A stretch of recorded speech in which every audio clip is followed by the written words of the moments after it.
priority list that's the priority list as provided by the rec committee as to what they would like to see happen or they believe are the next big asks in terms of rec.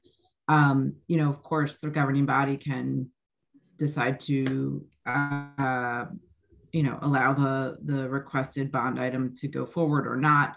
And then if we do or we don't, we can determine which projects we want to proceed with. We may have different ideas or have questions that might lead us to a different conclusion. So it's, as it is advisory. They provide the information and the recommendations, and they work very hard.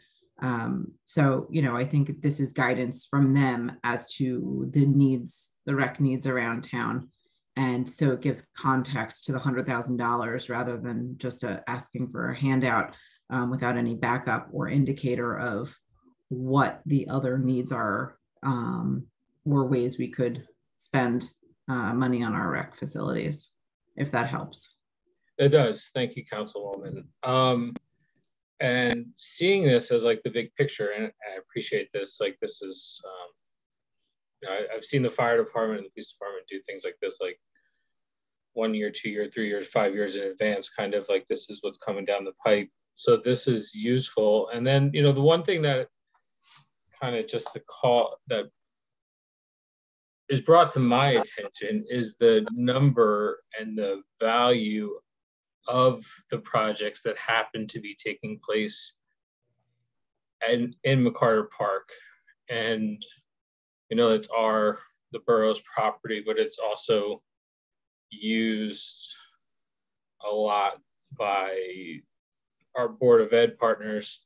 I think there would be a great potential to maybe going to them and asking for maybe some cost sharing options with, park bathroom, playground structures. I believe we've worked with them before for playground structures, have we not? We have, and DJ has actually spoken with the Board of Ed about contributing to the bike park. They didn't make any commitment, but they also didn't say no. Because first of all, nobody knows what it's going to cost. They know, we know we have a $35,000 grant, but we don't know what the soft costs are, as well as what kind of site work needs to be done. So there's a lot of questions surrounding the actual outcome. All right. And then just to be kind of frank and transparent, personally, I'm not for the bike playground. I think McCarter's Park is running the risk of kind of turning into this hodgepodge of, I don't want to be derogatory and say like pet projects, but I think you get the idea. And then there's also concerns with drainage and those beautiful old trees there and potential damage to those trees, adding more pavement to that park. Some of these I think would be great. I think the cross wall has been in the queue for years and started off being funded. I know there was a big outcry to replace the wall at the community center. It gets used a lot. So I think that would be a great use of funds. And then I think, again, just kind of circling back to, was it half of these projects are in McCarter Park. I think they're a great opportunity to work with our Board of Ed partners on these. And if, they were looking to split some costs, then maybe we can go forward with some of those others. So that's where I'm at. As of now, not for the 100K for the parks. Thank you, Councilman McHugh. Councilwoman Koch? I think it's evident my feelings about this. I just have one question. If we were to approve the $100,000 or even reduce it, if the council felt that that they would like to make a contribution, but maybe not to the amount of $100,000. I have two questions. Can we reduce the amount that we're asking for in the ordinance? They go from 100 to 50. And secondly, are we committed to the ranking as established by the Recreation Committee, or can the council reorganize the ranking? The answer to that is you can reduce the authorization to anything you want, and you ultimately can use that 50 for whatever you want. It carries through year to year. You don't have to spend it this year if you don't desire. And no purchase authorization. There'll be a future purchase authorization, whether it's to award a bid or depending on the size of the project, whether we've gotten 2 quotes, that the governing body would ultimately have to approve before we spend whatever you allocate, whether it's 50 or 100. This is just setting up the bond the authorization. What you do with it, you know, as long as it matches the description in the bond ordinance, which would be overall improvements to the parks, you'll be fine.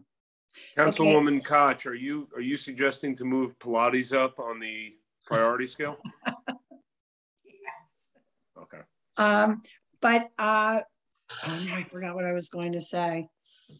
Sorry. Okay, you threw me there. Okay.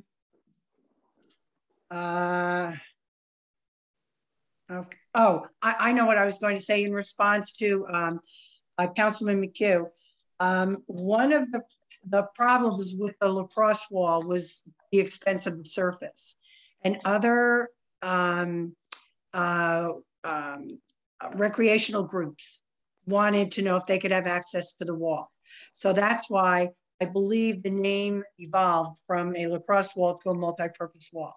The problem is once we changed the surface from a turf surface to a stone dust surface, that surface didn't meet the needs of all the recreational groups. So for example, the tennis people said they couldn't use a stone dust surface to practice off that wall. Do you understand does that make sense? Okay, I just wanted to clarify that. Makes sense. Yep. Thank you, Councilwoman. Councilwoman Koch, are you, I just want to clarify, are you voting for you said no, correct? That you're not for I'm in favor of it, but I think we can reduce the amount for just like our group decided, our council decided to put the loader off for a year to try and reduce some of the expenditures associated with this ordinance. I am in favor of allocating some money, but at a lower amount than $100,000, maybe $50,000 for next year, because we already spent 65 this year. So I don't think it's unreasonable to set aside maybe $50,000 for next year. Thank you. Councilman Rodriguez. So Councilwoman Koch, you're at $50,000 right now? Yes. I think I would support that. You probed a lot of areas that I would have otherwise spoken to. I do think we should have a consistent capital improvement like our roads. Many people move to town because of recreation, which includes our waterways, our parks, our recreational facilities. And so I do support that. That's part of the charm and allure of Fairhaven. So I would support putting this into a bond ordinance. And I don't know that we have to call out the exact amount in the bond ordinance, other than to say that we would use some of the funds for recreational purposes. I don't know that we have to decide the exact amount right this second, but I would support that. I don't know that it's 100. I don't know that it's 50, but I do support it. Thank you. Thank you, Councilman Rodriguez. Councilwoman Neff. I do think that recreation is an area we should always be investing in, but I don't know that the council has had enough discussion on a broad basis what that should look like and where, starting with where our youth center is going to be going forward. I do have to agree with Councilman McHugh. I'm not a big fan of that bike lane project in MacArthur Park. I think we should be cautious of urbanizing our parks and adding concrete where we don't have to. You know, there's beauty in nature the way it is as well. And sometimes just having a place under a tree is pretty nice and special thing to have. So I guess that's just my personal view on that particular project. I'm unclear that we absolutely need to approve these this year. I will prefer that we have a more comprehensive discussion on rec in the second half of this year as a council and look at this for next year. Thank you, Councilwoman. Councilwoman Christner Keefe. Thanks, Mayor. I will echo Councilman Rodriguez. I support a consistent flow of expenditures for rec purposes. It is a benefit to the entire community, and whether it's replacement, updating, maintenance, things like that. Again, these things have a useful life. We know when our playgrounds are reaching the point of being unsafe. That's something we can have inspections for, and our professionals can tell us. And you know, it's clear when our basketball courts and tennis courts are starting to fail and need to be replaced. And it's also nice to have some new types of rec facilities, such as the bike playground or a multi-purpose wall. Things of that nature are nice to have new features in town. So I support a continuous investment in rec, whether it be in our parks or rec spaces, a new rec facility, whatever it is. I am in favor of $100,000 in our bond ordinance this year, which would also include being in support of a reduced amount if that's where the majority of the governing body lies. Thank you, Councilwoman. I'm just going to go back to Councilwoman Cole real quick because I didn't get a clear direction there from you, and it looks like we need it here. So, thank you. I would like to explain. Thank you for your patience. I had a realization in the course of this discussion, and that is there any feedback? Can you guys hear me okay? You're getting it's a little fuzzy, but I can hear you. Teresa, can you make an adjustment, or Allison? I think everybody's I think everyone has to go on mute other than Tracy, and I think it goes away. Okay. What I realized is that nothing is maintained in this town until we pass an ordinance, a bond ordinance for a capital improvement expense. So I was a little dumbstruck by that, and it took me a minute to collect my thoughts. I personally think we should examine that as a matter of routine. Rec is an essential part to community life in Fairhaven, and we cannot afford to let things slide. I'm not suggesting everything has to be state of the art all the time, but we need to maintain and care for the amenities that we have already put in place. Now, I know there's such a thing as a maintenance bond, and I suppose this is a conversation for a later time, perhaps with Teresa, or I'm not sure, but I think a maintenance bond annually, as a matter of course, if it has to be done, if it has to be financed, then maintenance should be managed and known upfront every year. I think expecting big complex decisions from changing governing bodies as a capital improvement bond is no way to maintain our facilities. No, I'm not talking about buildings. I'm talking about our lovely parks and our recreational, the list goes on. So that's what gave me pause. And I'll leave that to just say I would support some money in this bond ordinance to support our rec facilities with a priority on maintenance, not new things. Clearly, capital improvements. We do have money in our current fund budget for park maintenance. I don't have the budget in front of me. I know we put money in for the trails. I know we put all kinds of other, maintenance items that we do to maintain our parks. You cannot put general maintenance in a bond ordinance. These are new projects. They're new capital improvements. Well, why don't we take this up for discussion at a later time? Because I think there's a larger matter that needs to be properly addressed. And those are my thoughts, Mayor. Okay, just circling back, based on what I heard, it sounds as if we had 3 yeses. 2 of those were for $50,000 investments as opposed to $100,000. At this time, that's not the 4 votes we would need to support this investment. So I'm going to table that at this moment, and we're going to move on to McCarter Pond. Mayor, may I just kind of get a second jump in here, like Councilwoman Cole, just we kind of went first.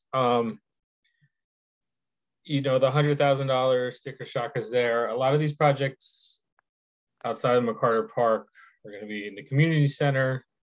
And I think the general consensus is kind of wait on that until if the PD building is completed.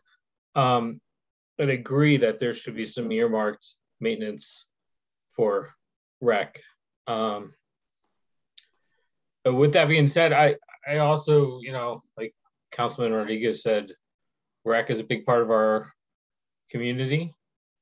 I'd be supportive of allocating annually funds for maintenance, but to the note that this is capital and has to be new projects, a new project that I think would be great would be that all-purpose wall. And I think the estimate on that was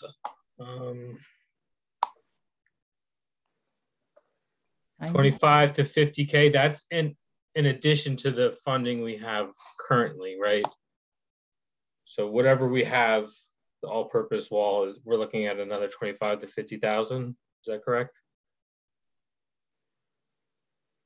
Yes. Okay. Once again, off the last estimates, Councilman, yes, but we haven't looked at the cost estimates under the new conditions of what we're dealing with. And I just want to be clear, you don't have to decide what you're going to authorize in projects right now. You're just authorizing an amount to be used for capital improvements to your parks. And once again, you would have a separate authorization for what that capital improvement or what that bid would be as your next course of action. Okay. Well, to that, we couldn't use it for maintenance for.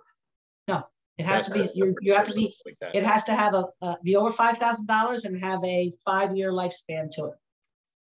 Yeah. So I would be open to, even if it came at 50 for the all-purpose wall, to get that going, to replace that kind of usefulness that's at the community center that's going to be lost. So, you know, if that's the terms and conditions, I'd be willing to support. Councilman McHugh, are you proposing $50,000, but only if it's used for the multi-purpose wall? At this time, yes, because I think we should look into a shared service with any of the McCarter Park projects with school. Community center stuff is off the table for now, in my opinion, until the buildings are completed. This looks like something that is new. Kind of replaces what our residents already use and expect. It falls under a new category, and you know, continues the culture of recreation in our town. So I would be for that. I just want to be clear that the all-purpose wall they're talking about, correct me if I'm wrong, Councilwoman Christopher Keefe or Koch, is actually in Fairhaven Fields. It's not replacing the wall in community center. Oh, I know that, but the wall in the community center is going away. Okay, I got the you. Residents won't have that amenity anymore. Right. But just so you know, Mr. I think it was Dennis Rodriguez. Is that the gentleman who came to us talking about the tennis wall? Right? He was concerned about losing that wall. Correct. The prevailing opinion now is that even though you're calling that lacrosse wall a multi-purpose wall, it's not going to be able to accommodate the recreational activities for, like, I believe it was soccer was talking about using it, as well as tennis, because they can't play on the stone dust. Just, you know, as of right now. Could we go back to a turf surface? We could, but it's going to add more money to the budget.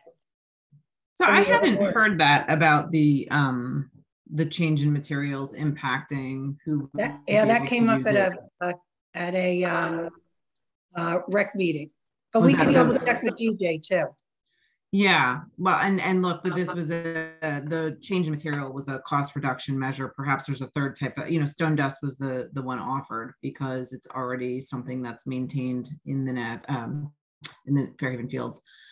So it would be easy to replicate there, but perhaps there's a third material that would be a happy medium that would also not be an exorbitant expense. But again, this is one of the new, proposals for something new. But again, I hear what Councilwoman Cole is saying regarding the maintenance of something versus something new. So I'm just lending my 2 cents here. I think that you always have to invest in recreational opportunities for your residents. I'm actually surprised this was shot down even at the $100,000 level. When we're talking about $29 million for buildings, I think $100,000 to invest in our residents being able to go out, their children being able to go out and enjoy the borough in new innovative ways is a small ask.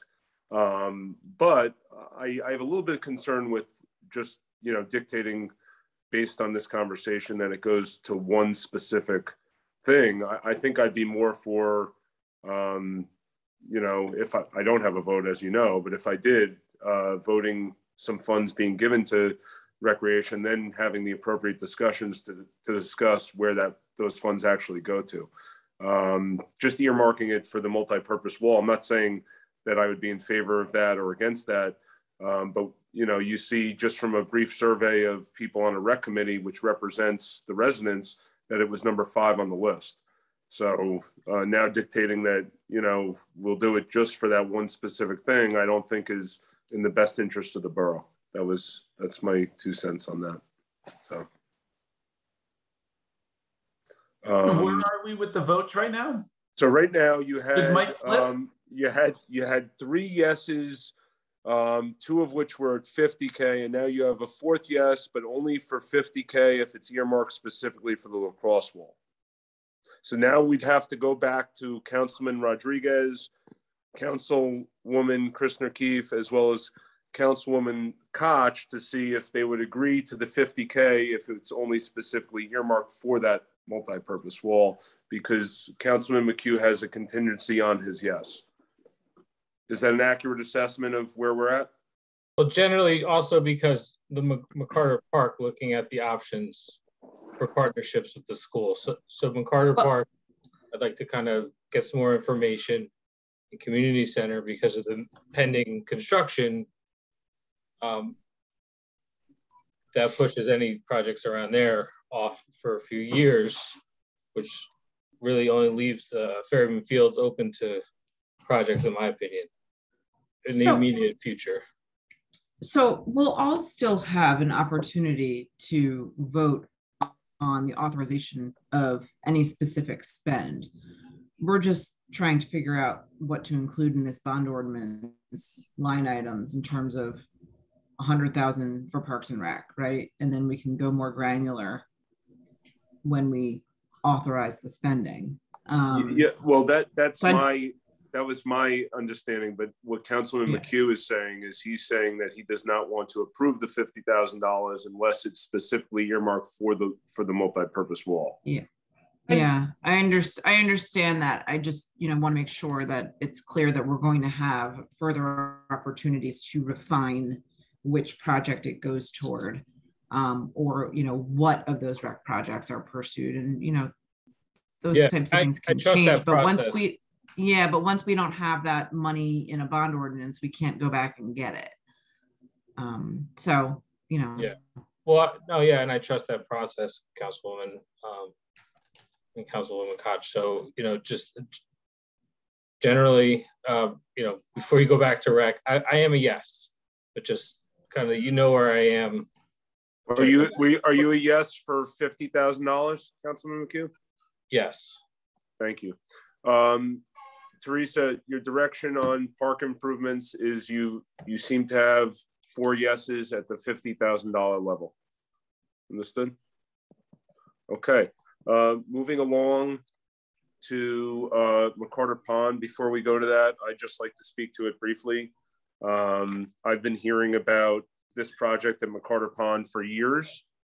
I think it's long overdue. Assuming that the estimate that's been presented is accurate. Obviously, if the estimate is not close to the actual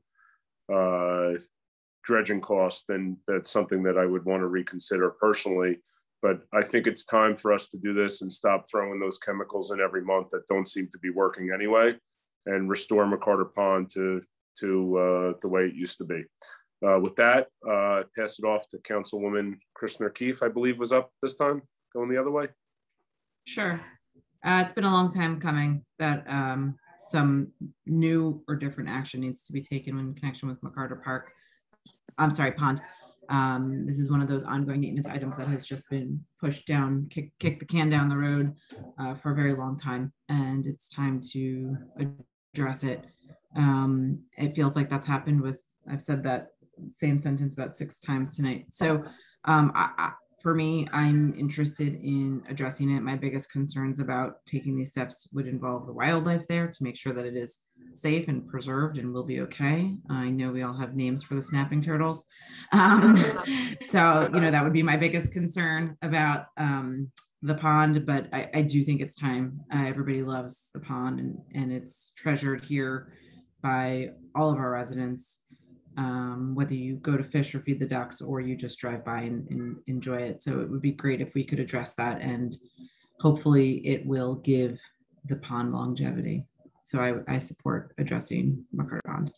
Thank you, Councilwoman. Councilwoman Neff. If you don't mind, Mayor, I would love to hear what my other fellow council members' thought process is. Absolutely. Councilman Rodriguez. I'm a yes. Thank you, Councilman Rodriguez. Councilwoman Koch. Thank you, Mayor. I do have a couple of questions. One is, are we guaranteed that this is going to work? Are there any guarantees here, or is it? I sent a link to the governing body on a pond that was recently done in Morristown, hydro raking, and they were very pleased with the outcome. Great. You can Google hydro raking and look at, just to be clear, we're not dredging the pond. We're going in there and taking out the vegetation that's either growing or settled on the bottom. That's what I meant. I meant hydro raking. That's what I meant, obviously. And it certainly will, I don't know how long or, whether the pond's going to look, crystal clear for 10 years. I don't know how long it takes to grow back, but I think it's fair to say that the sediments in there and the current vegetation have been accumulating over many years. So we hope by removing that, you'll see an improvement for years to come. Well, I am 100% in favor of it, and I would like to agree with Councilwoman Christner Keefe about protecting any of the animals that might be living in the pond, the snapping turtles. I know there's some big fish there. DJ does stock it, so some of those fish actually do manage to survive. But my question still is, rather than bond for it, why can't we just use the American Rescue Funds and use those funds to pay for the hydro raking? Good. We could. Maybe that's what we should do. We don't have to decide that now. We don't even have to spend a penny in the bond ordinance on the ponds. If you put an ordinance together, you don't have to spend it. You only have to draw down on what you want. So if we decide in a subsequent meeting that we want to use the funds that we got from the government, federal government, I'd support that. We don't have to talk about that right now, as long as we all support the pond. Councilwoman, you're a yes, Councilwoman? Yes. Thank you. Moving along, Councilman McHugh. Thank you, Mayor. I just have some questions regarding the price. I'm not necessarily. I think it's 175 is the estimate. Yeah. This is a project that kind of was involved with a couple of years back. I agree that it's time to do something. My only question is regarding the spoils of the pond. I know there was considerable savings if we could store the spoils somewhere and let them dry out, and the cost then to remove the spoils was considerably lower. Is this 175? I mean, I don't see the bid. I see some of the participants on here that could probably speak to it much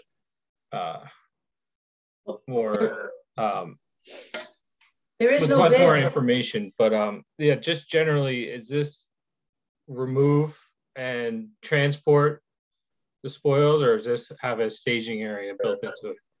I would imagine that the governing body would be more interested in using the staging area, and I don't think there's any resistance to that from the natural area group, although I don't have that confirmed. Honestly, Mike, there's no bid because we haven't gone out to bid yet. You basically would need to have an engineering design of this project. At that point, they would give you, a cost estimate, and we would go out to bid and see what comes in. You'd award the bid. The purpose, the 175, we used an estimate from years ago, and just included additional costs based on supposed changing considerations of money over time. Yeah, and then my other question to the my governing body representatives from the natural area, given the fact that we are not treating it with the chemicals, are they open to potentially storing it somewhere? It doesn't even have to be in the natural area. I could give you the latest. The last time it was discussed, the Natural Area Committee was supportive of allowing the spoils to be placed there. I think there was a dry out period that they would be placed on the shoreline, they'd be dried out, and then they'd be relocated to the natural area. I think one of the areas we had identified that would be appropriate was where the nursery was recently removed. There was the fencing in the one area that was intended to be a nursery at one point. That was years ago. And so that fencing has been removed. So it's sort of a flat area. And I believe that's where the gated entrance is, that a truck can back up into there to do that transport. So that was the latest. I will certainly can circle back with the Natural Area Committee to confirm that remains. That is correct, Councilwoman. Yeah. That is the latest. All right, so given that support for the natural area, which was a big lift back when I was on the environmental committee, I'm sure the environmental committee is behind it as well. Yeah, I'm in support of this. And if we can look at some savings with the spoils, I would encourage that. But yeah, I think it's time. It's well past time for the governing body to just generally take care of what we have and take care of that pond. So I'm a yes. Thank you, Councilman. Moving along to Councilwoman Cole.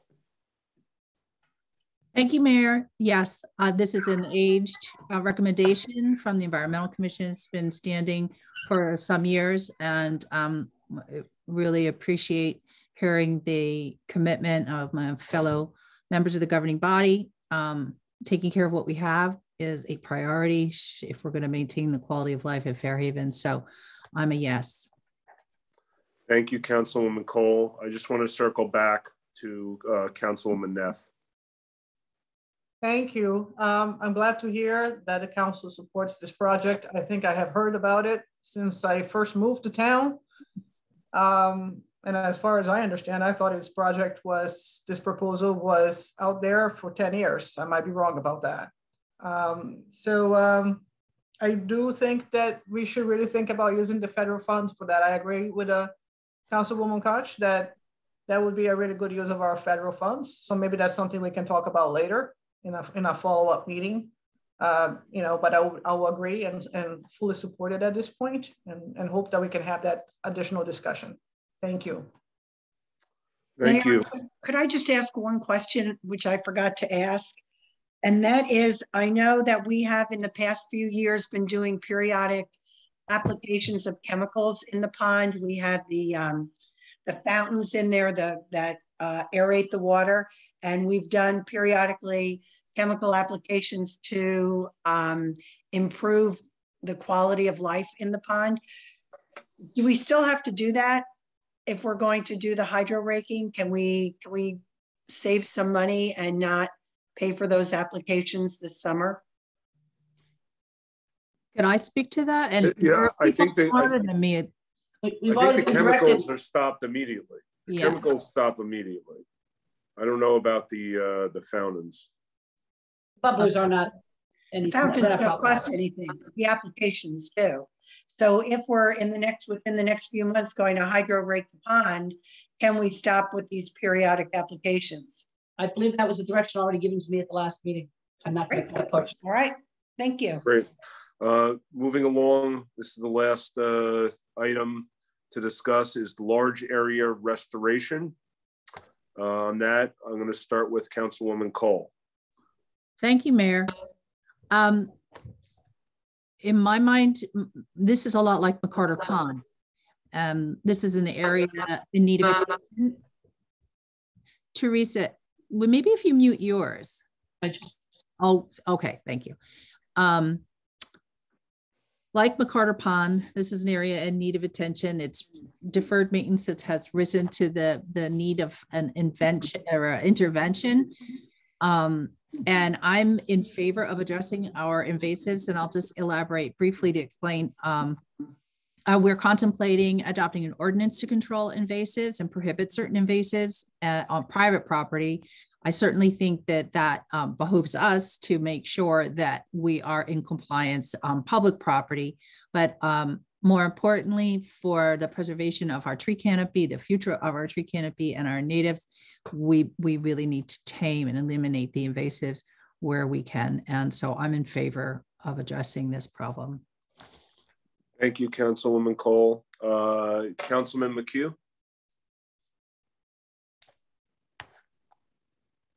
Thank you, Mayor. I generally agree with Councilwoman Cole's statements that, this has, again, been neglected for a long time. I think we kind of have to pick and choose here. So generally, I'm going to go as a no for this year and leave it open to following years. Thank you, Councilman McHugh. Councilwoman Koch. You're on mute. I am in favor of allocating and bonding for some funds. I believe the amount suggested is $100,000. Is that correct? That's correct. I would, like with Parks and Recreation, I would be in favor if we reduce the price by a half and maybe did half in 22, 23, and then continue it on into 23, 24. I'm not sure exactly what the overall contribution of our Eagle Scout who made her presentation today will be, but I'd like to see what she is able to accomplish and use some of our money to work with her. But I am not in favor of allocating the full $100,000. Thank you, Councilwoman Koch. Councilman Rodriguez. I feel like I'm Councilwoman Koch's bag man. I'm going to have to agree with her again. Not that it's uncommon. I do think that it's worth investing in the natural area.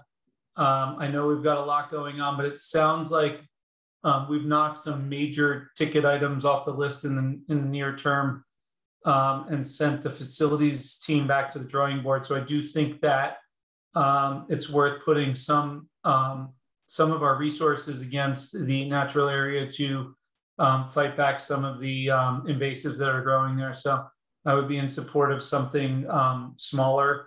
We don't have to decide the amount tonight, but I would put it into the bond ordinance to try to fight the invasives, maybe 25, maybe 50. I'm not really sure how much the money goes. I don't really know enough about, other than we all get out there twice a year and we put our gloves on and we get our loppers and our saws and we cut these invasives down and pull them out of the ground. So I'd be interested in supporting something that would accelerate the removal of these invasives. Thank you, Councilman Rodriguez. Councilwoman Neff. Thank you, Mayor. I think that this is another situation of deferred maintenance and things that need to be taken care of. But as Councilman McHugh mentioned, we do need to pick and choose. The McCarter Pond project has been waiting for, I don't even know how many years, and I have $175,000. That's what I thought, Councilman Rodriguez. I thought it was since Councilman Peters was joining council, which has to have been 10 years ago. So it's really a long time. And, my understanding from the presentation from the Natural Fields Chair woman was that the invasives are being contained by volunteers, but we do need to provide, we get it to the point that we need additional help. I think for this year, because there are so many other things that are on our list, I think 100,000 is a lot.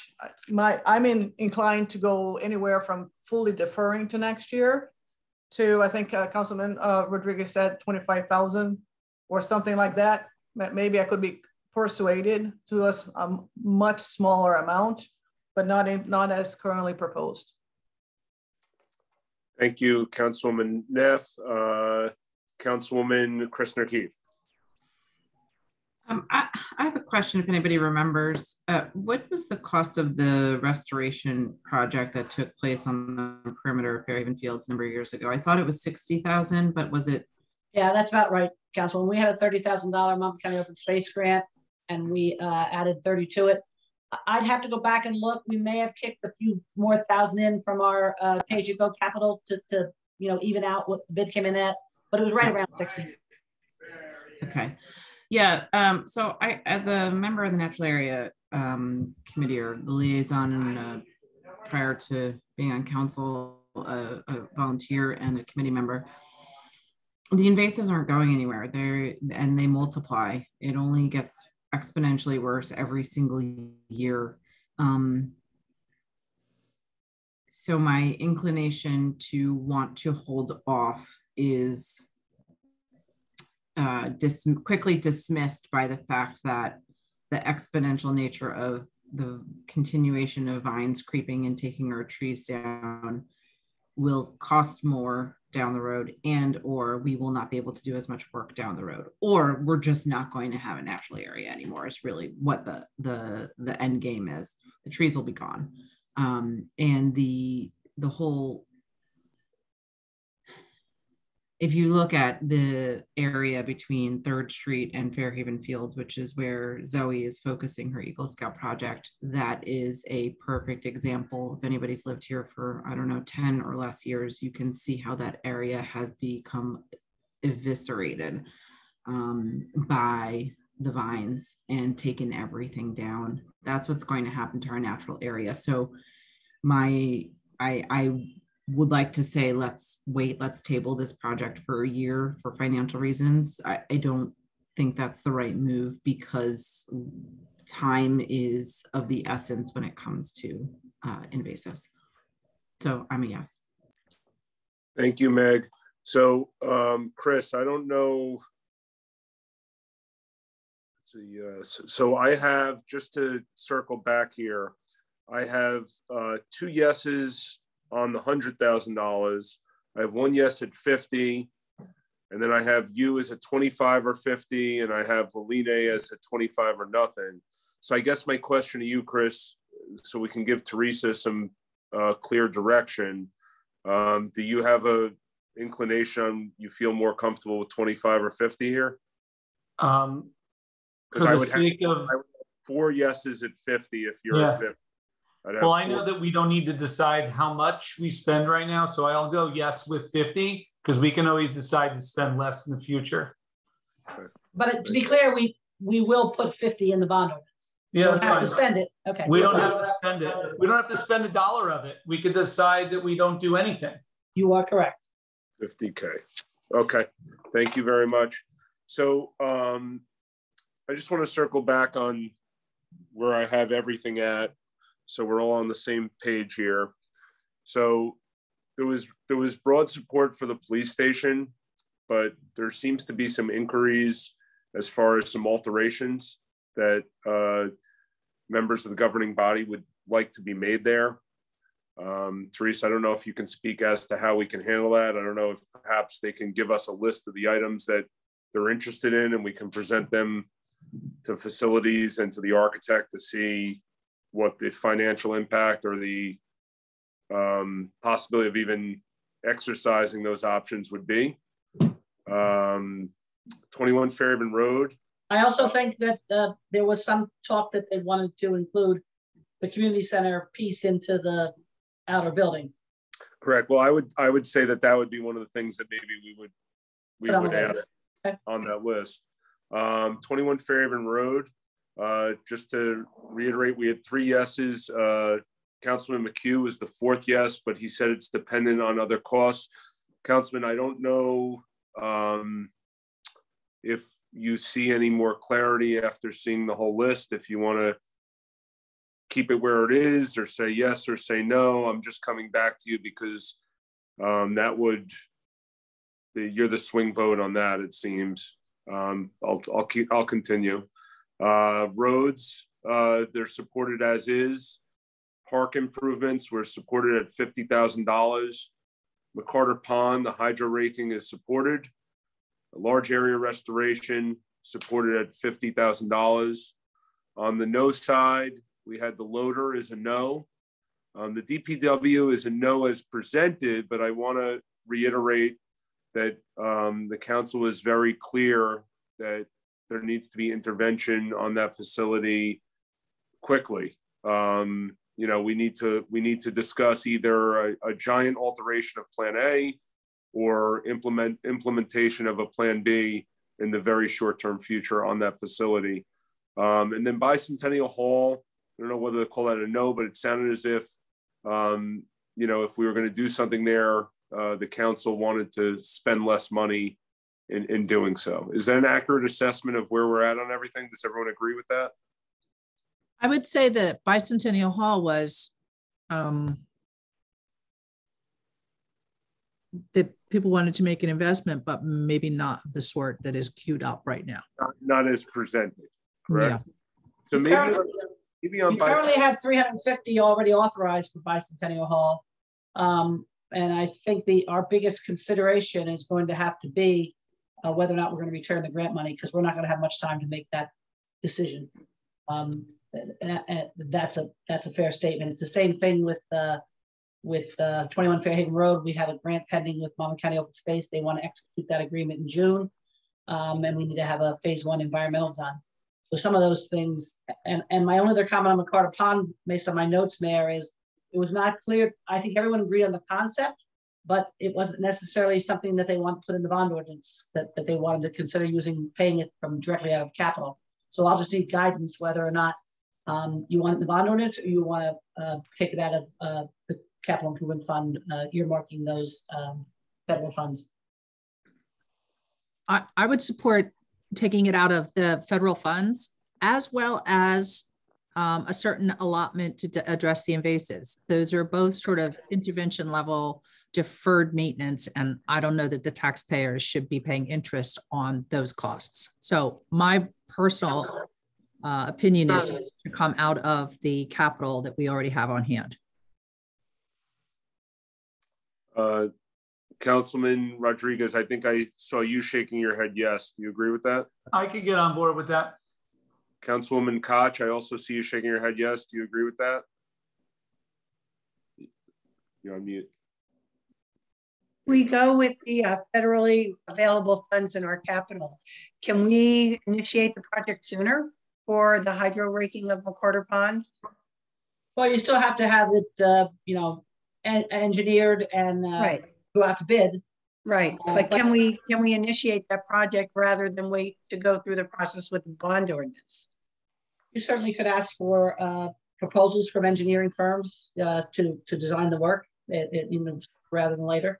Okay. Yeah, I'd rather start sooner than later, especially if we're deferring any kind of chemical applications. Agreed. In the pond. That's 3. Is there a 4th member of the council that agrees that that's the better way to go on?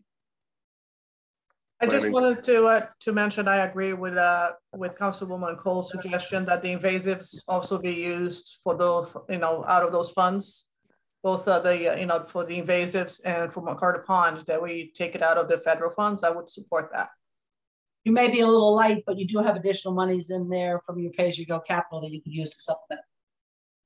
Councilwoman Neff, are you also agreeing though in the way they're used for the pond as well?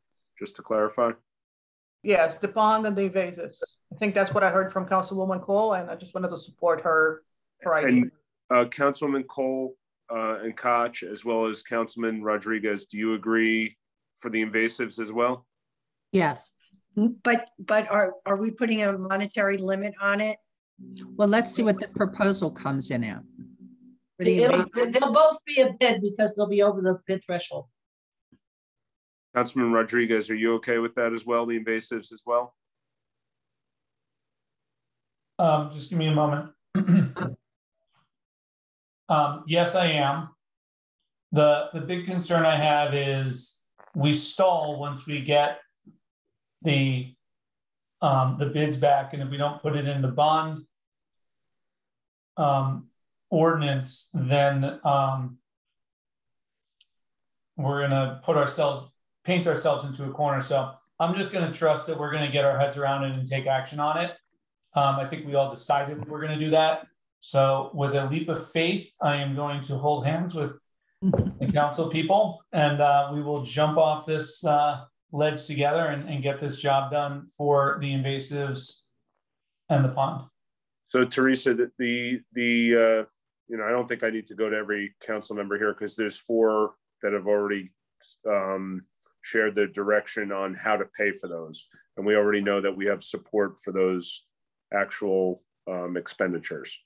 So, on the police station, I would say for anyone that wants some alterations done, please put your thoughts, I guess, in an email, Teresa, that we can get. What's that? Yes, that's fine, Mayor.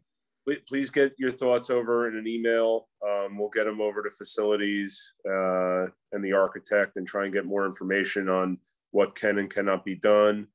Mayor, can I ask for something in advance of that? I don't know how everybody feels. It was a suggestion Councilwoman Keefe said, and I thought, oh, that would be a good idea when she suggested that the facilities committee, or at least, a few members of the facilities committee joined a council meeting for a workshop session on how did you arrive at this, and we're looking to save X, how, what's because there's some unit costs for things like foundation work where we could calculate that right there. There's a unit cost. So if you just know, well, if we reduce it by 200 square feet, we could save this or that. But maybe a dialogue would be a helpful place to start. It's my request. I think it's a reasonable ask, especially because we just discussed 3 buildings where it seemed as if people were yeses or nos, but there were contingencies on those yeses or nos. So maybe we could get to better places on those. I don't think it's unusual to ask. I think it would be a meaningful conversation to do. That was going to be my comment, Mayor, that, I'm not prepared to email a list of what we should tweak on the, police department project. I really need the feedback from the people who've worked on that committee, in order to make some sort of informed, ask or, discussion point on how we can reduce those costs. Yeah, can I jump in real quick just for a point of clarification, Mayor? Sure. Thank you. This process sounds reasonable, doable for sure. Going forward though, is there a number in our collective minds that we're looking to cut by to get to X, or is it just kind of go and see what you can do and come back and it'll either be good or not good enough? That's a great question, Councilman McHugh. Because you brought up before the $250,000 savings, which I was like, that's great. I mean, I think those are the types of things that the council's looking for. But in my conversations with the council people on personal levels, I don't think that's enough to drive home the DPW. I think, and if I'm wrong, someone please correct me. I think they're looking for a more significant impact. For instance, if you're talking, over at the DPW, an $8 million facility, it sounded to me as if the council people that were against it were looking to fall somewhere between 2 and 4. So it's a significant change that they're looking to achieve based on the costs and where they came out. And I hope I'm not speaking for anyone in the wrong way. If I am, please speak up and provide your own feedback to Councilman McHugh. If I may just add to that, because I don't know if that was addressed by anyone else, so maybe it's just my thinking. But I do think it's also important to maintain the current footprint of DPW to the extent possible, because not only it will limit the cost, replacement cost and rebuilding, but also because I think we should keep the financial flexibility of those lots that we own in front of it on 3rd Street. And I think we should at some point have a discussion about what we intend to do, if anything, with the lots that we have available, and whether we should be using them for offsetting or mitigating some of the costs that we are discussing here, both for rebuilding, for building the police station, as well as the consideration for purchasing the property on 21 Fairhaven Road, which I would argue would be a better use for the overall community if we swapped the lots from behind DPW to close to the dock, as far as how the community could use something that is owned by the borough would be a better use. But I would think for those reasons, maybe I'm not sure even where the council would be on those ideas, but I would suggest that we stay within the current footprint of the DPW. Thank you. I hate to belabor this point. Maybe this will help. It's sort of, as Councilman Rodriguez mentioned before, on large area restoration, we just need the authorization. We don't necessarily have to move forward then. Could the same theory be used on 21 Fairhaven Road? Would that be helpful, Councilman McHugh, in any way? Do you understand what I'm saying, Teresa? I mean, you could put the 21 Fairhaven Road in the bond ordinance, and it doesn't mean you have to make a purchase. That's true. You don't have to. The governing body authorized $3.2 million to buy a piece of property on River Road, and we never made the purchase. All you would have to do in the future is cancel the bond ordinance. So, I want to point out too, Councilman McHugh, it's not like you're making the decision. There's 6 different members that all cast votes. So, but I do have to, I think we should give Teresa direction here on which way to go. You mentioned it was dependent on other costs. I'm not sure we're ever going to dial in to the exact dollar where we're at right now, but we have a good understanding fundamentally right now of police station roads, park improvements at 50,000, McCarter Pond hydro raking, large area restoration at 50K. I think we're going to put more money into the Bicentennial Hall and DPW as well, but just not in the immediate and not at the levels in which we're presented. So I don't know if that's helpful in you making a decision in one direction or the other. Obviously given this lots of thought, but with everything and land being a premium, I'm going to vote yes on 21. I think it's a generational move and it'll be the best for Fairhaven going forward. Okay. So Teresa, do you understand the direction on? I'm going to, I have my own notes there. You have your notes. I think the simplest way to proceed here is just for me to do a synopsis, tomorrow or the next day of where we are now.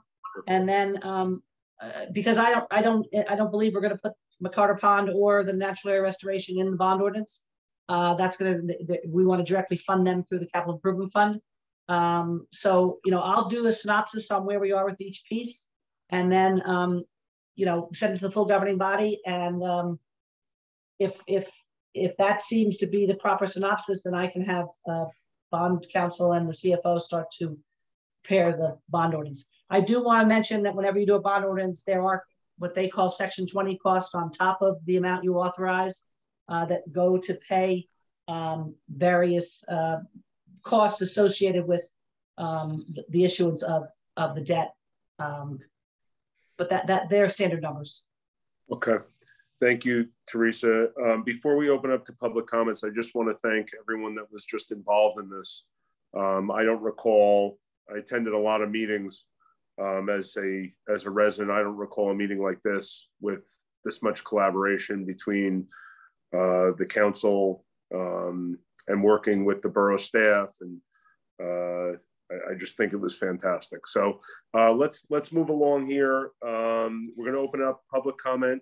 It's supposed to be on agenda items only. I'm going to consider the special meeting we just had as an agenda item. So anyone that would like to speak to that, please raise your hand.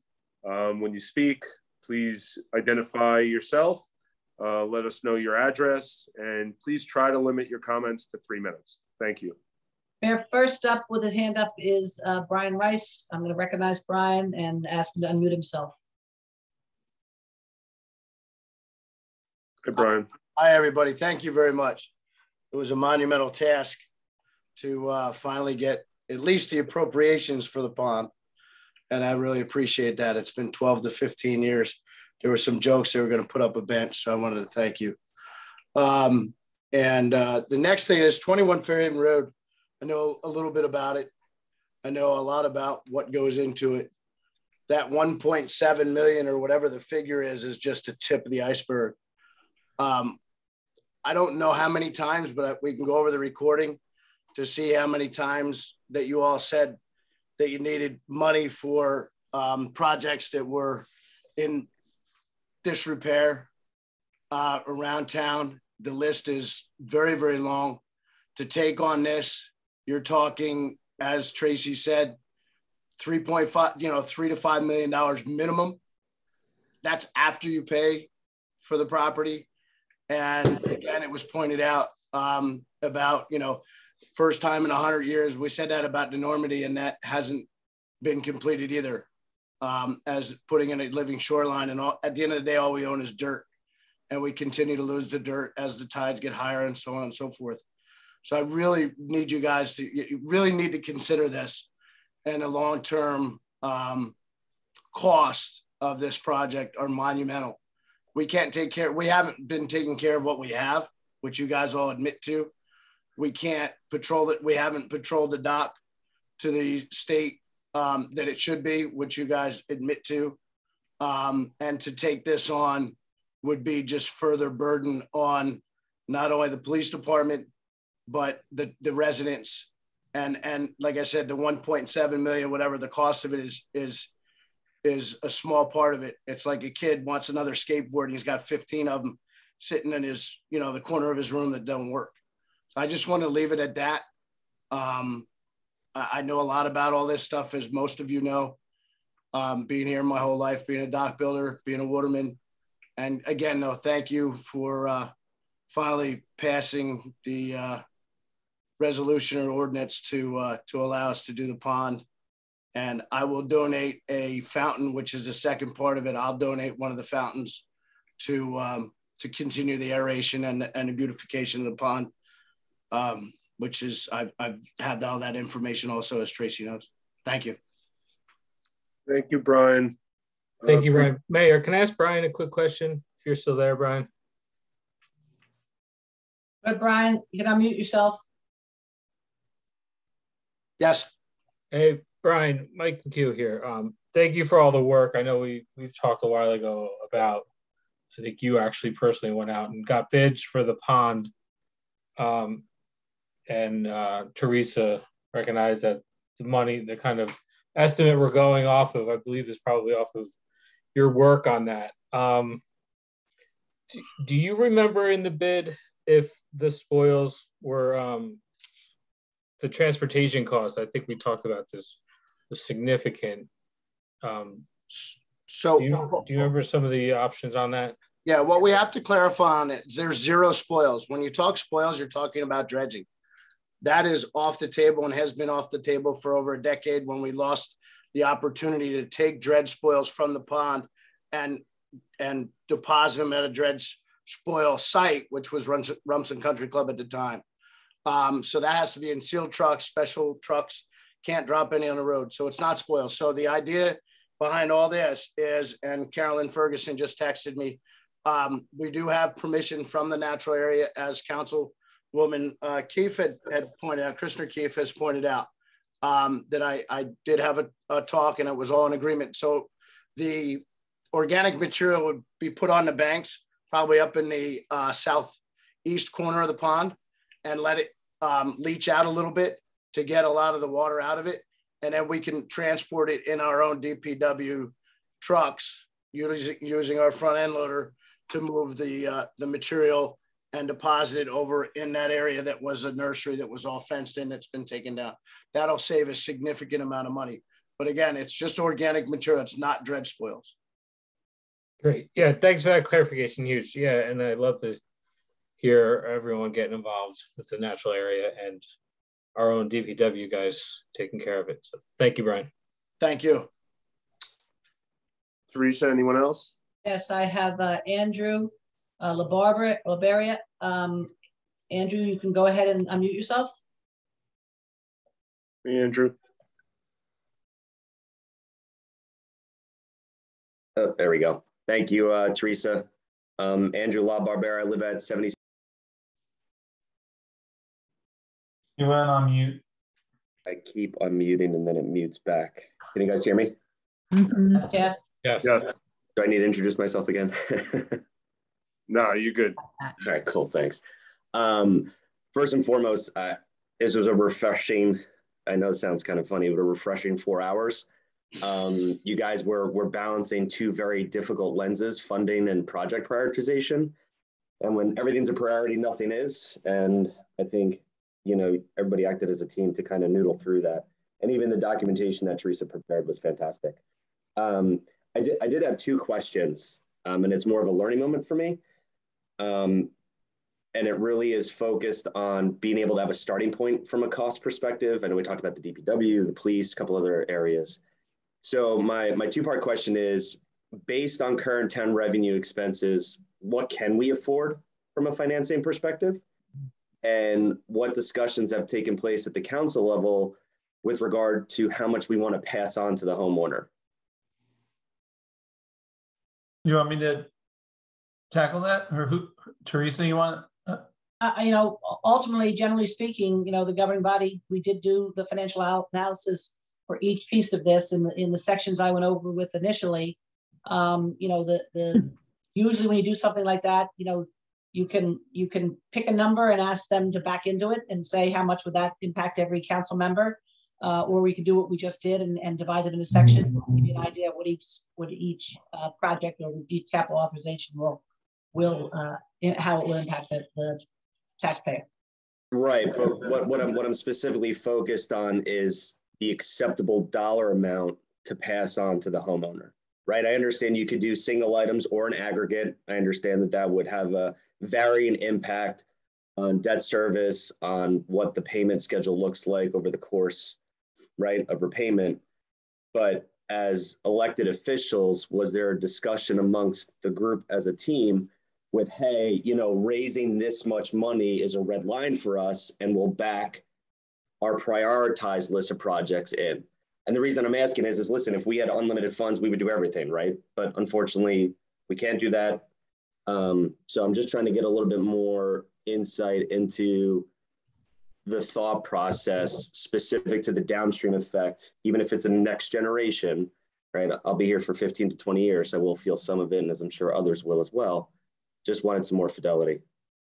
So I think I could answer a little bit of your question. And it's a good one. So this meeting tonight, I think, came out of some interest from myself and some other governing body members to have a pre-bond ordinance discussion, kind of let's discuss the wish list, all the things that we could put, you know, that are top of mind, that are happening in the municipality, that are important now and in the very near future. And that's what this discussion was. And then the mayor has worked really, really hard over the past week or so weeks to kind of have discussions about where is there common, you know, senses about where this will go and not, because as a non-voting member, facilitating that has been helpful and instructive for both me and I'm sure everybody else. And it's helped probably these couple of hours go a little bit faster, even though it's been slow. So, to answer your question, have we said this is the cap on what the average assessed home should see? No. That's one way to look at it. I think we're more concerned at this point with these priorities, and the facilities obviously are driving the bond ordinance and conversation because they're the most expensive. But I think it's an interesting way to look at it and approach it. We could approach it that way. We're also just in this really intense level of need. I think Brian Rice just pointed it out really nicely. We all said all these things that we're not maintaining, and it's true. There's been this history of lack of maintenance, and we are now facing the music. So everything does feel like an urgent priority. But again, we have to figure out a way to prioritize within that without overly burdening the taxpayers in a way that makes it, prohibitive. So, I think once we see the final numbers on some of these, there might be a bit of this is too much. We did run the analysis though, if we were to do everything, what it would cost the average tax increase on the municipal portion only, on the average assessed house on the municipal portion only. So, we at least have that as a frame of reference for if we did everything that we talked about today at the projected cost. Yeah, I appreciate that. And the reason I raised it was because when Teresa was going through the numbers, I think it was page 2 of what she briefed at the 5 o'clock meeting, right? It showed what the impact was. And she stated that doesn't go away, right? It just showed the bump. And I believe it was, I can't remember who articulated, but there'll be other items that will come up, right? So as we look 5, 10, 15 years down the line, it's like, you take care of the refrigerator in the house and then the roof goes, but you weren't expecting that. And then Y goes. So I think the fact that you're thinking about maintenance, the fact that you're thinking about these long-term efforts is really part of the calculus, because it's not just the $29 million we're going to feel in repayment. It's going to be all the other items that come out after that as well. So appreciate everything you guys are doing. It was a great meeting, and thanks for the time to talk. Thank you, Andrew. Teresa, anyone else have any questions? Yes, sir. I got Dennis Laloy. Go ahead, Dennis. Hey, Dennis.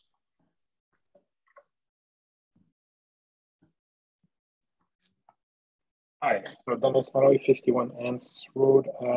So part of the conversation you were having on the special meeting, you were talking about the reduction of the scope on Ants Road.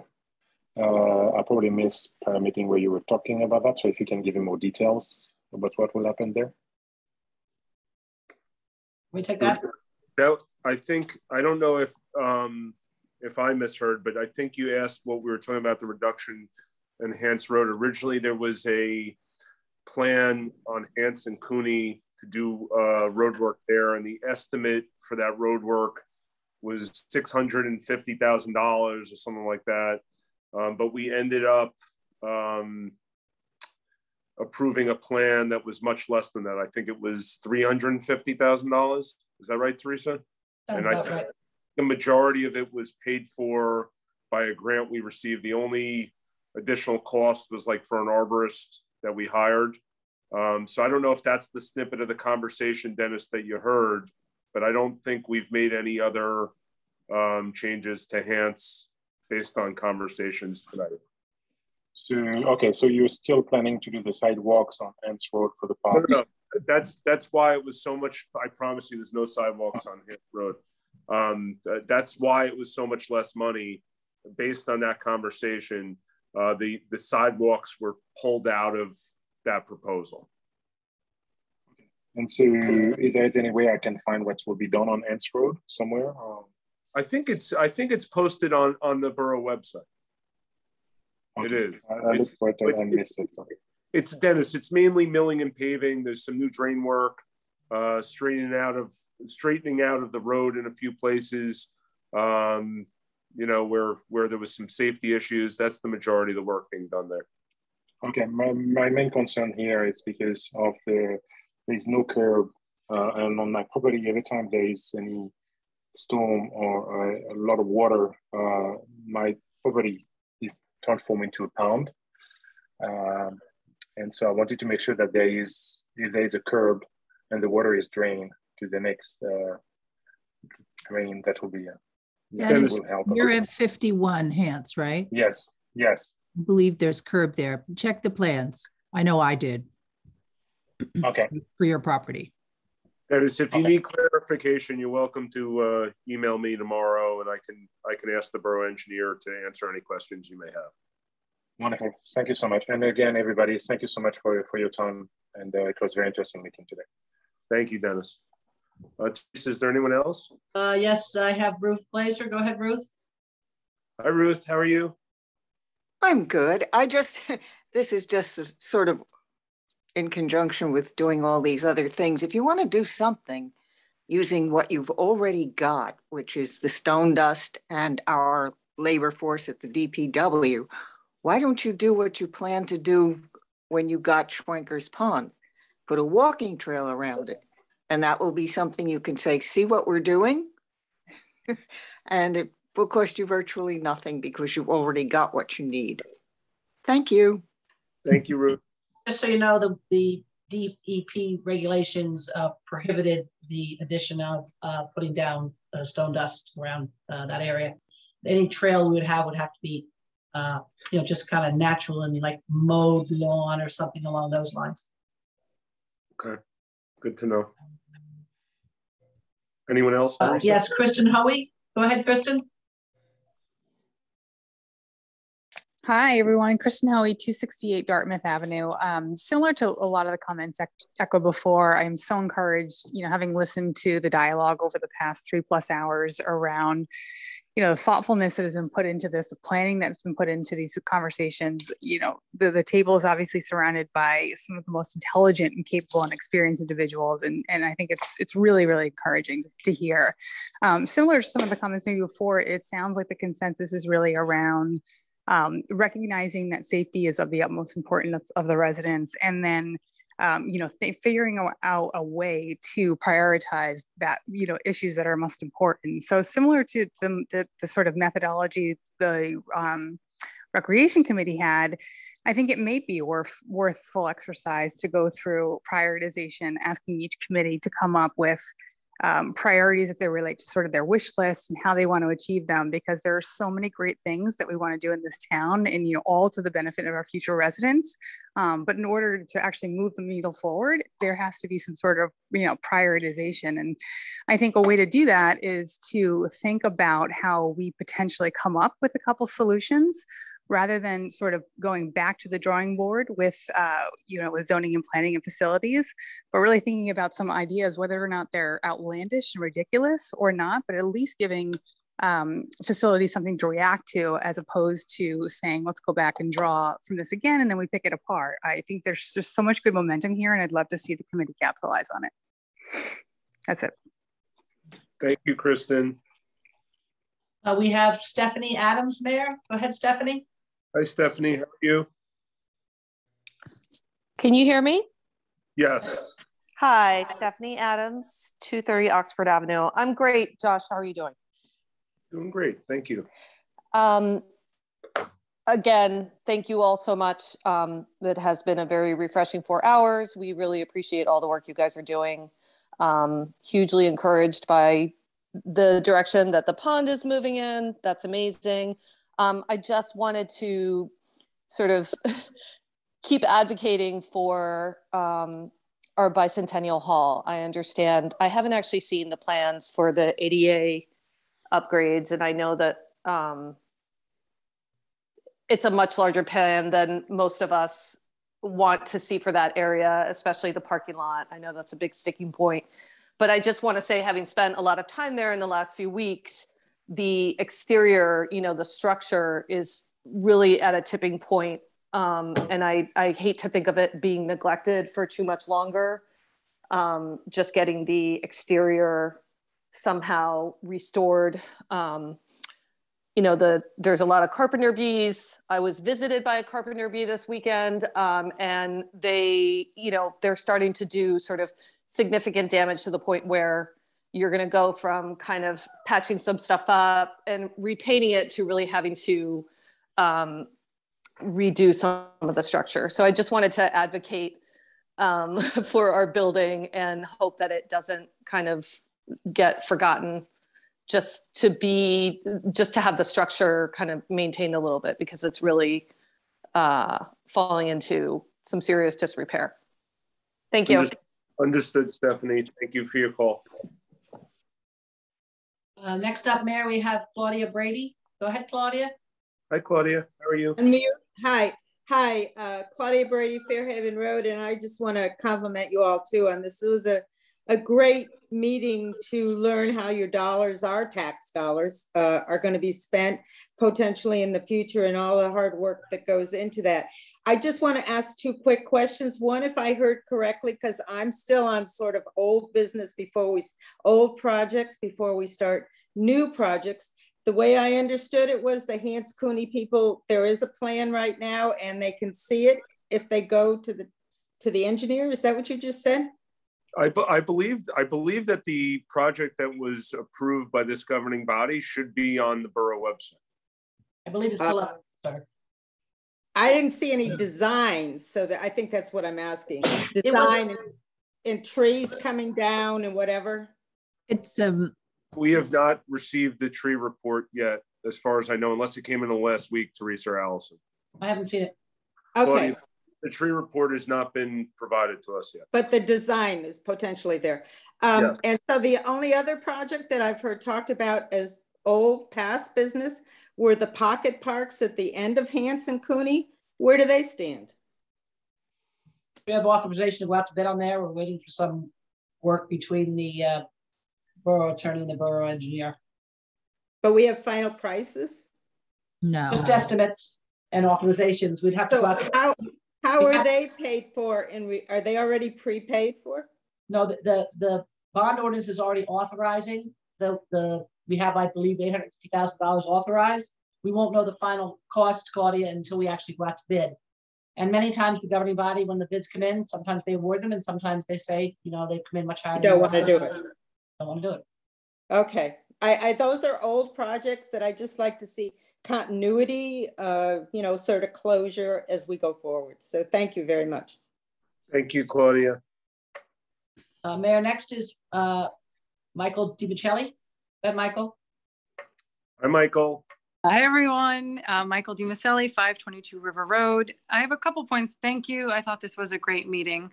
And just in terms of maintenance, I know I feel like I'm beating a dead horse, but all of the flooding that happens in 522 River Road, I know we've talked about this, but what I'm fearful of is that it does need a new pipe.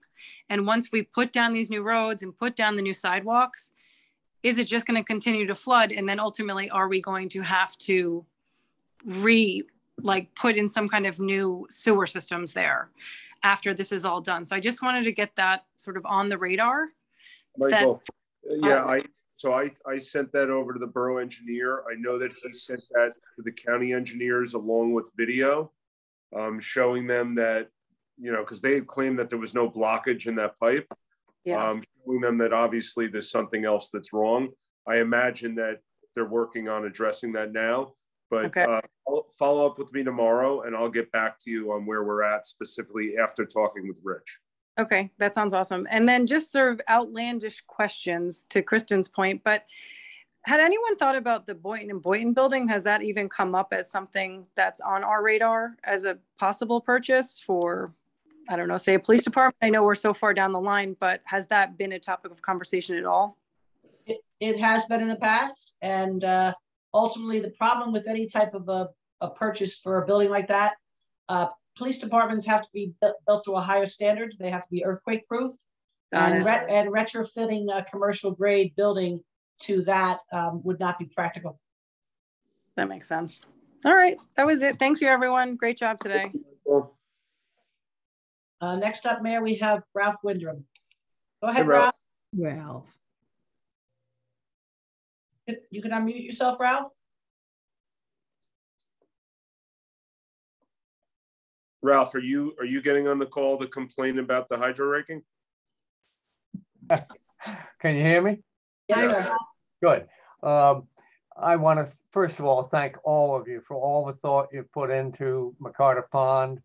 Yeah, it's been 10 years, but it all feels worthwhile now. And the entire Environmental Commission, I'm sure, is going to be very delighted.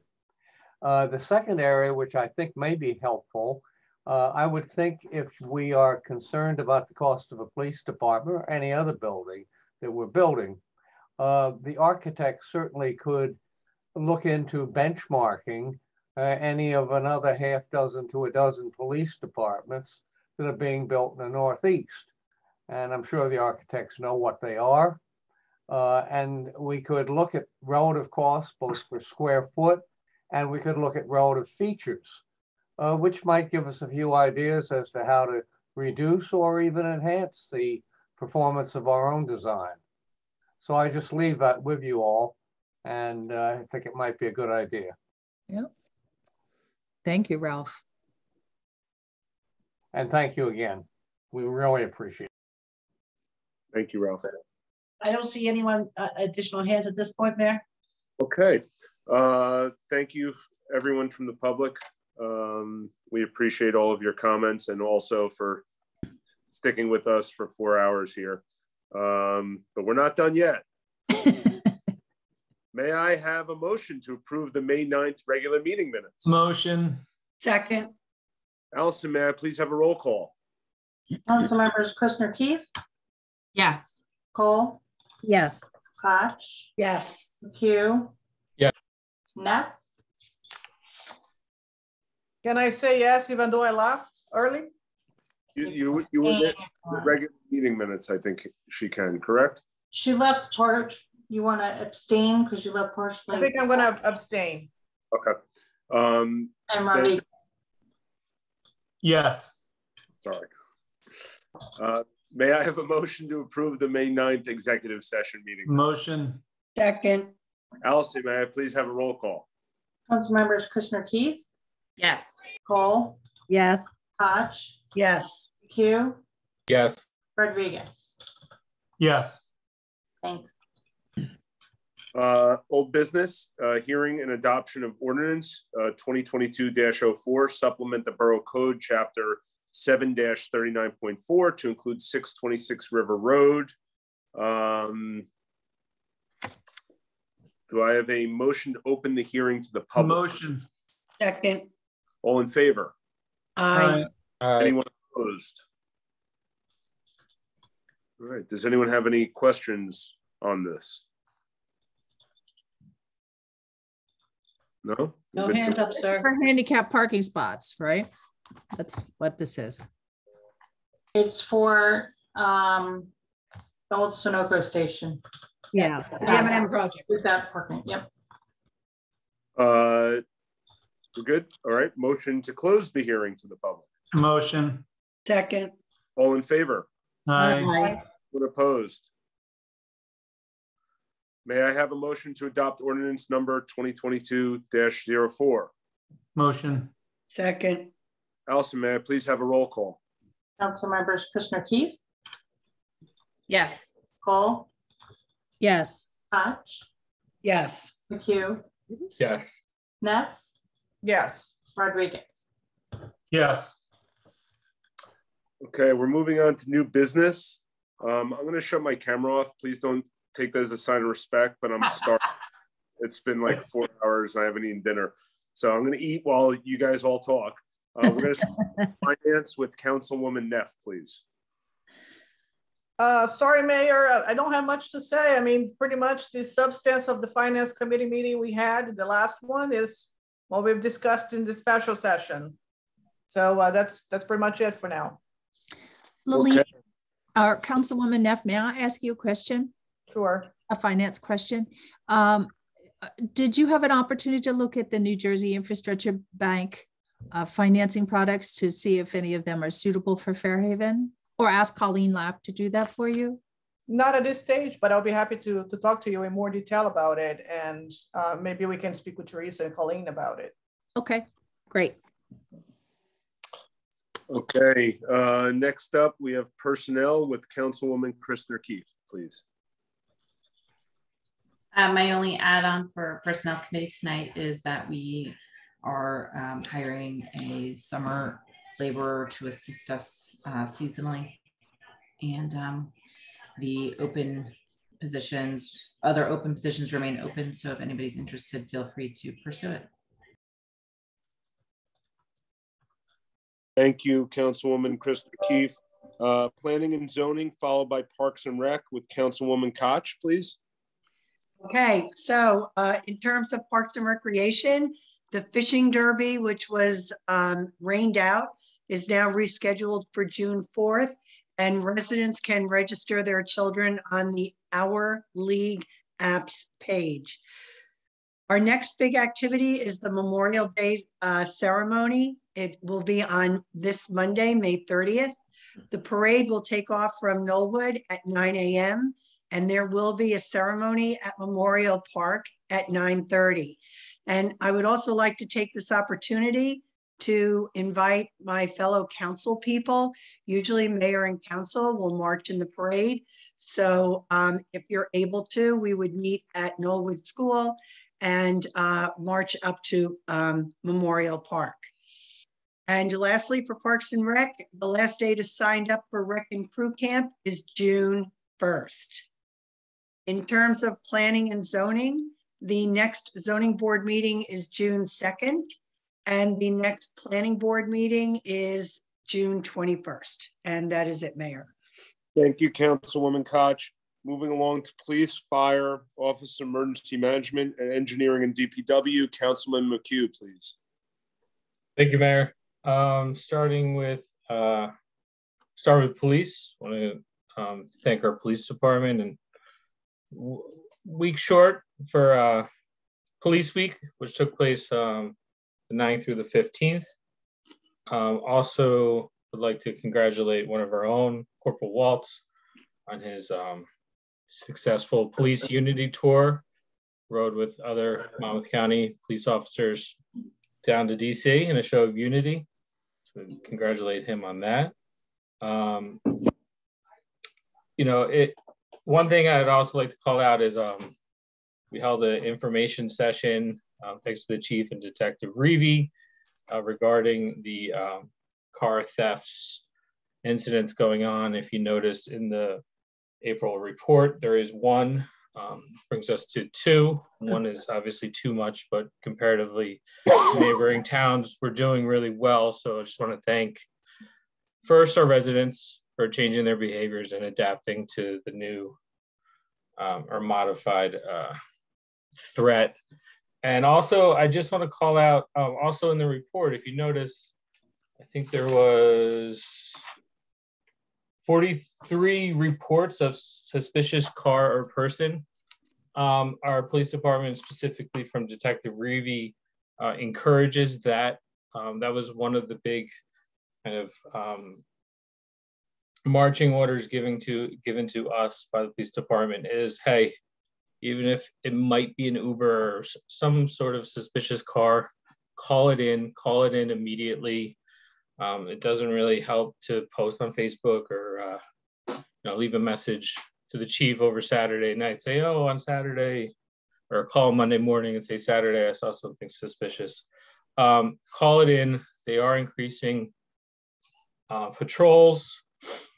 I'll leave it at that, so the bad guys don't know our exact operations. But yeah, thank you to the residents and our police department for always keeping us safe. And with their current situation, it's certainly highlighted. So again, residents, if you see something, say something, like they say in the subway. Call it in. They appreciate it. Fire, OEM, nothing. Getting to engineering, DPW, we pretty much covered it mostly. Ongoing road projects. Happy to see a lot of these going forward. I think they're spread out throughout the town, a lot of maintenance issues and just general upkeep of our roads and sidewalks, which is a great thing that will benefit everyone. And last but not least, this is kind of police, DPW. I want to thank them for their assistance for the Green Team's Love Where You Live Day. Green Team has just been hitting the ground running since the past couple of years. We're doing all sorts of great work. Just submitted for updating our status for Sustainable New Jersey. And the Love Where You Live Day was just a great opportunity to bring community together to use Bicentennial Hall. There was great outdoor, indoor, just to kind of see everything from, and we had representatives from the Historic Commission, Ms. Drummond, Shade Tree, Environmental, council reps, our police was there, DPW helped set it up. I'm probably missing a few, but just generally overall, it was a great opportunity to kind of bring in all these volunteer groups that have similar interests generally around our town. And I think everyone had fun. It was a great use of our facilities, certainly highlighting the need for taking care of Bicentennial Hall specifically. And I just want to thank the Green Team for being the rock stars that they are. Thank you, Mayor. Thank you, Councilman McHugh. Moving along, Councilman Rodriguez, anything going on with facilities? Not really, you know, it's just the same old day at the office. I do want to give a shout out to all of the committee members who've put in, I don't know, years. I know there's more work to do ahead of us, but I just want to give them a huge thank you. These are all volunteers. Many of them are professionals in the industry, either in engineering or architecture, or in planning or construction, so or finance.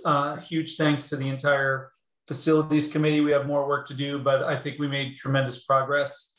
And I want to thank all my council members and the mayor and all of our staff here for getting us through a pretty tough gauntlet of financial and prioritization tasks that we just went through. I know there's been weeks of effort that has gone into this. And so I think we've done some good work. We have a lot more work to do. And just want to thank everybody for their focus and their civility. I think that we've all done a pretty good job of trying to come to terms and compromise a bit where we could. So thanks for everybody for reaching out to each other to make it all happen. So with that, I will stop talking and turn it over, turn all of my time back to Josh. Thank you, Councilman Rodriguez. Borough Communications and Community Outreach, Councilwoman Cole. Thank you, Mayor.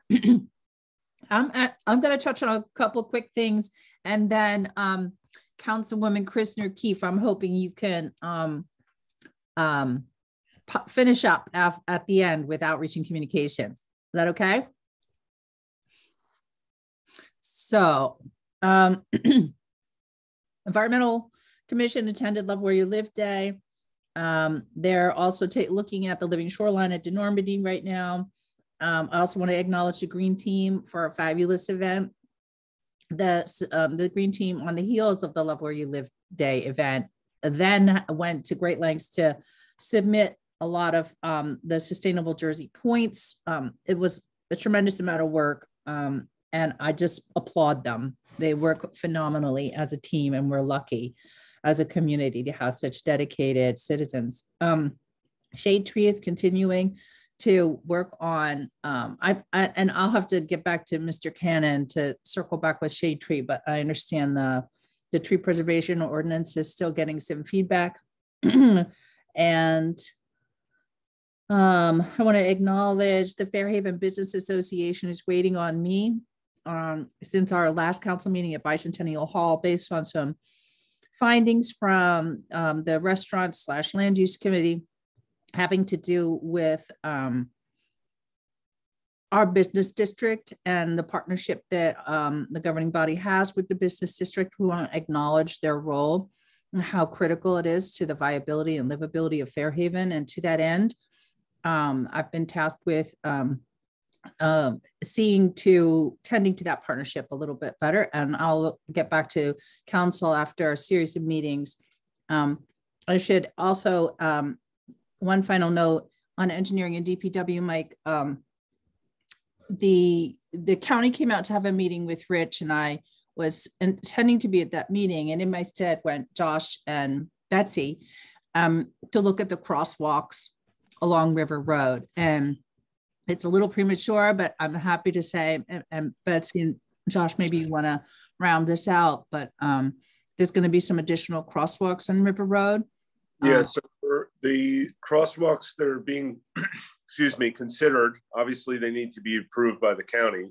And then this governing body may need to approve some slight additional costs for the painting or whatever it might be. But they were considering crosswalks on Church, Baden, Tyson, and Grange, I think were the 4 locations that were discussed. So encouraging, great for our kids, great for our pedestrians. And I think it'll go a long way in making it a safer place to work and live. Yes, so. Agreed.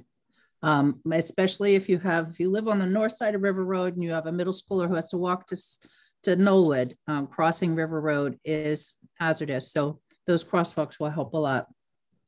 Councilwoman Kristen O'Keefe, are you with us? Yes, I'm here. I can communications. Yeah, I can share a bit on that. An abbreviated version of the Communications and Outreach Committee met. We discussed the outcome of the trial run at Bicentennial Hall, and that determined that acoustics there is a little bit of a threshold issue, and determining how to address that would be helpful. And then obviously the room setup is a consideration. So those are 2 things we'll be looking at in terms of being able to use that as a venue moving forward, and or as a meeting place for planning, zoning, governing body, etc. Let's see. We are looking into audiovisual equipment and are waiting for an additional quote. And we have continued working on things like calendars, group email lists that are listservs through our systems that are more targeted, such as for a specific zone or a specific age group, things like that. And what else did we discuss? I'm just looking at my notes here.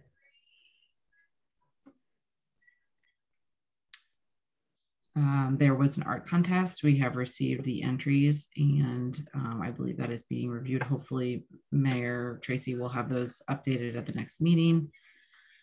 And I believe that's it for communications and outreach. I'll just do one small add-on that, thank you, Bonnie, for Torsivia. The Natural Area Committee will be hosting an area walk on June 4th at 10 a.m.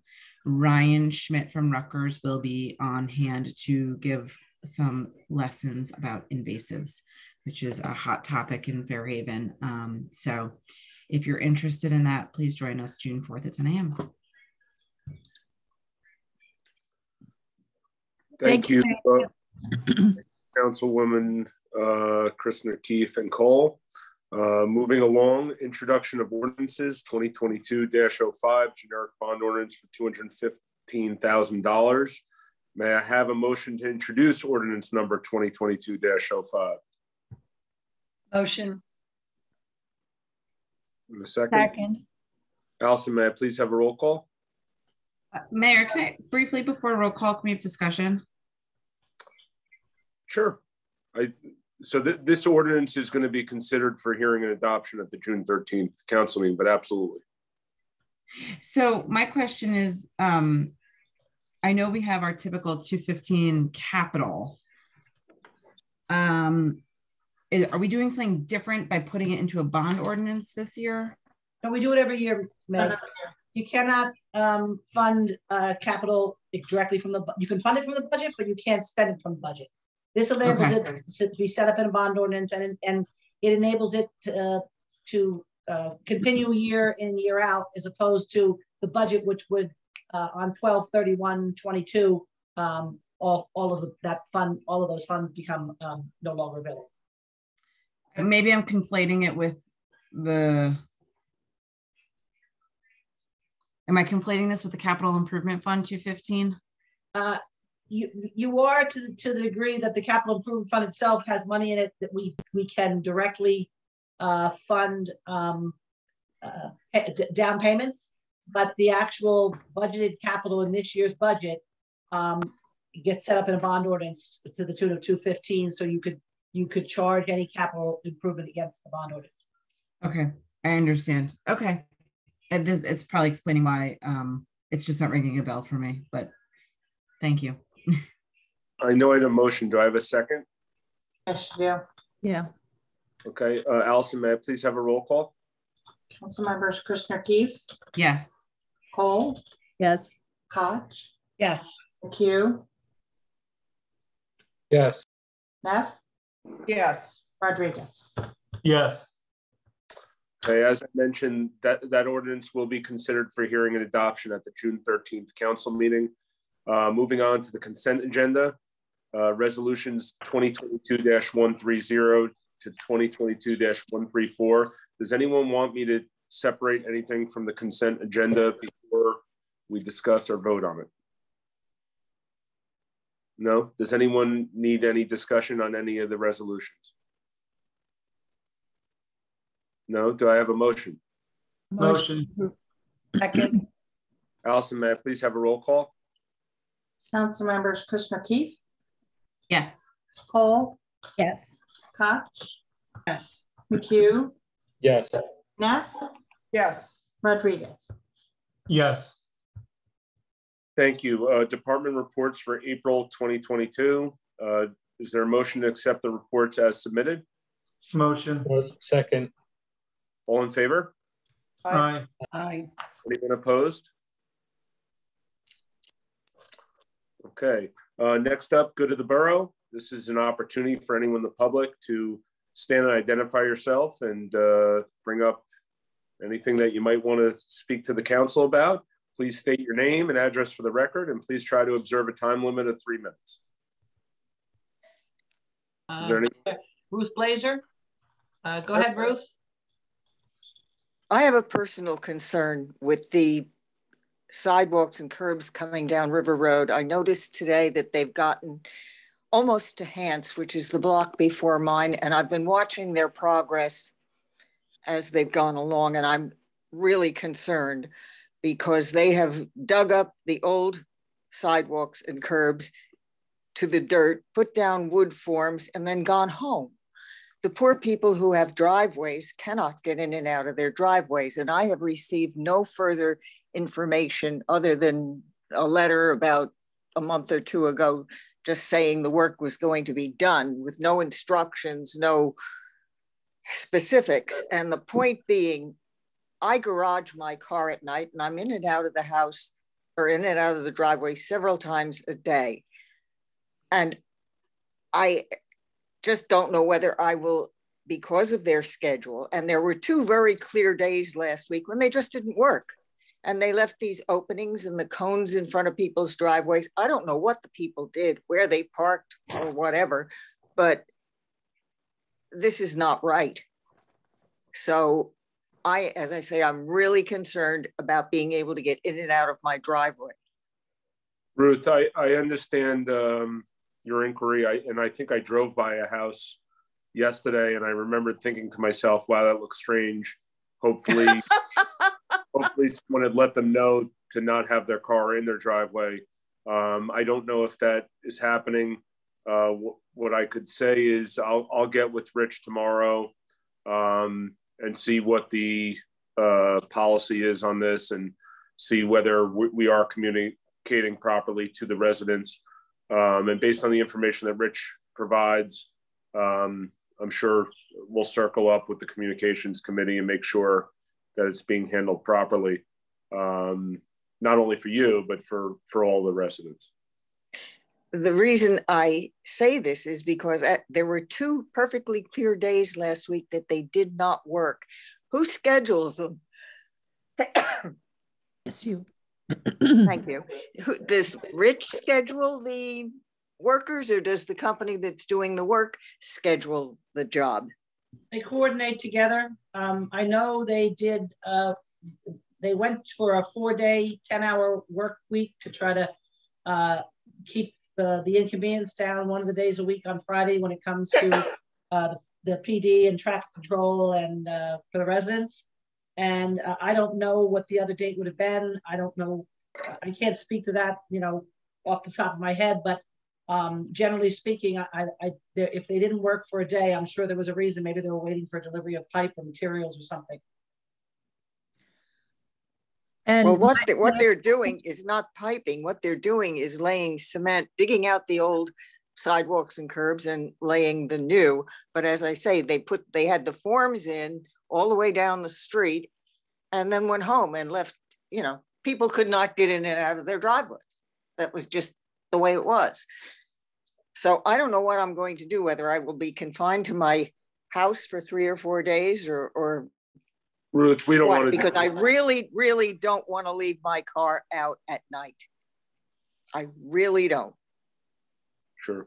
We want you to be confined. You know, we'll look to see if we can figure out what's going on, and we'll get back to you. Okay. All right. Thank you very much. Weather too is a factor. We had some storms that came or were predicted. Okay. Is there anyone else, Teresa?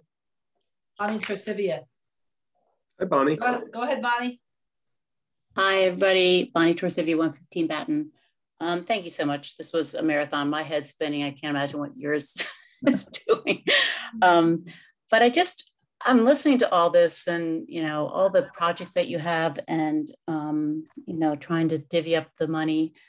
I don't know how the community appeal works exactly, who gets projects. Is it possible to, instead of giving to an organization, give to a project? If a whole bunch of residents really felt strongly about working on the natural area or addressing, you know, McCarter Pond, or would it be possible to give to a cause? I mean, because you might get somebody with a very deep pocket that really feels strongly and could step up to the, you know, plate. I mean, I know somebody gave $100,000 to the Shade Tree Commission years ago. I mean, like, you have people out there that might do something like that and really surprise you and solve a lot of problems. So it just was a thought. And my other, just listening to the whole conversation about the DPW and the police, I remember asking Eli, the architect, you know, whatever it was, 1.5 years ago, about green technology. And it just seems to me that 2030 is the year where we're all supposed to be focused on carbon neutral. And I don't know if it's going to be required, but it seems to me with a new building, you have an incredible opportunity to embrace these energy saving technologies. And I know we've talked about windows and various things, but I really think it should be at the forefront of the planning for these new buildings to really make a statement. And Fairhaven is, you know, on like leading, like an example of what we all should be doing. So that's just my thoughts on it. And also By Hall, please don't let it rot. It's such a treasure. I mean, it really, maintenance. Yeah, I hope that, you know, that might be on the community appeal as well. Interesting idea. Anyway, thanks so much. I mean, really, you're working so hard and there's so much work to be done. So thank you. Bonnie, thank you. I really like your first suggestion. You know, I thought that was a very good one. As far as considering green, we are, you know, but we're really trying to consider the other type of green too. And we got to balance. Yeah, we got to balance. We got to balance both sides of it. So, but if you consider the green technology, you save the other green in the long run. Mm-hmm. So, understood. Thank you, Bonnie. I just want to jump in too. I think you may be somewhat aware. Me and other members of the Green Team are seriously diving into this because I think, you know, I love your idea. Fairhaven should be leading, but also, you know, a lot of these energy efficient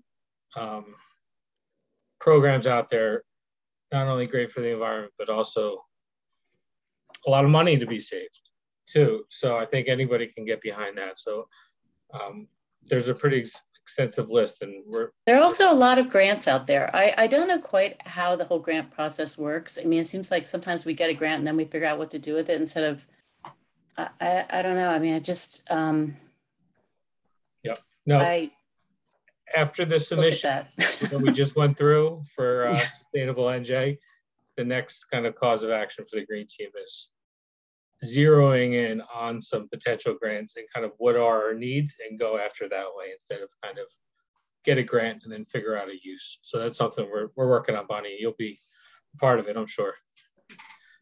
Okay. Thank you so much. Thank you, Bonnie. I don't see any other hands up, Mayor. No. Okay.